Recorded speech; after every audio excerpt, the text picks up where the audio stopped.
নেইমারকে অনেকে বিশ্বের সবচেয়ে টেকনিক্যালি সেরা ফুটবলার বলে থাকেন, কারণ তিনি ড্রিবলিং করার জন্য এমন কিছু স্কিল প্রদর্শন করেন যা অন্যরা চেষ্টা করার জন্য কল্পনাও করতে পারেন না।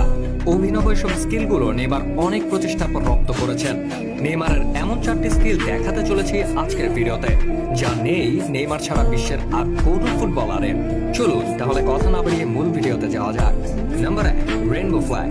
1968 সালে রেইনবো ফ্ল্যাগ সর্বপ্রথম ব্যবহার করেন যুক্তরাষ্ট্রের ফুটবলার আলেকজান্ডার ডি কার্ভালহো।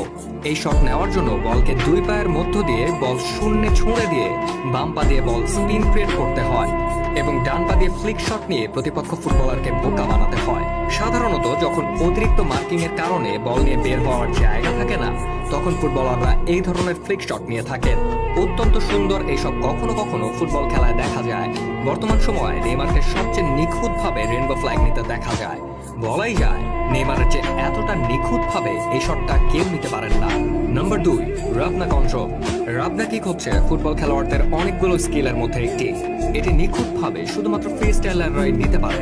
সাধারণত বিপক্ষ খেলোয়াড়দের বিভ্রান্ত করার জন্য এই শট নেওয়া হয়। এই শট নেওয়ার জন্য সাধারণত ডান পা পেছন দিকে ঘুরিয়ে বাম পাশে নিয়ে আসা হয় এবং ডান পাকে বা পা হিসেবে ব্যবহার করা হয়।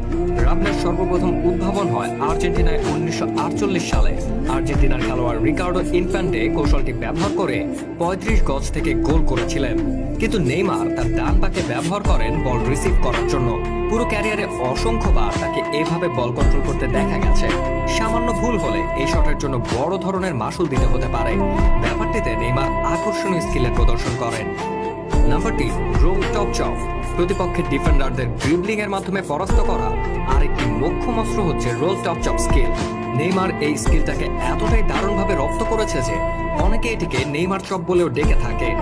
দুরন্ত এই স্কিলটি যারা শিখতে চান তাদের উদ্দেশ্যে বলি, প্রথমে আপনার ডান পা বলের একটু নিচের দিকে রাখতে হবে এবং বাম দিকে বল বোলিং করতে হবে এবং শেষমেশ বাম পা দিয়ে বলের গতিকে রুখে আবারও ডান দিকে প্রবাহিত করতে হবে।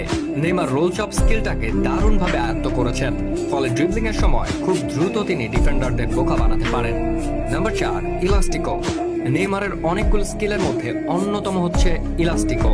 এটিকে ফ্লপ ফ্লিক বা স্নেক বাইটও বলা যায়। এই শটটার এমন নামের কারণ হচ্ছে ইলাস্টিক যেভাবে প্রসারণ করার পর ছেড়ে দিলে পূর্বের স্থানে ফিরে আসে, এই শটটাও কিছুটা একই রকম। শট নেওয়ার জন্য প্রথমে যে কোনো পা দিয়ে একদিকে প্রবাহিত করতে হয় এবং মুহূর্তের মধ্যে আবার পূর্বের স্থানে ফিরিয়ে আনতে হয়। এতে করে মার্কিং করা ফুটবলাররা চরম মাত্রায় বিভ্রান্ত হন। এই শটটি বর্তমানে রোনালদো, মেসি থেকে শুরু করে অনেকেই নিয়ে থাকেন, তবে সবচেয়ে দারুণভাবে এটি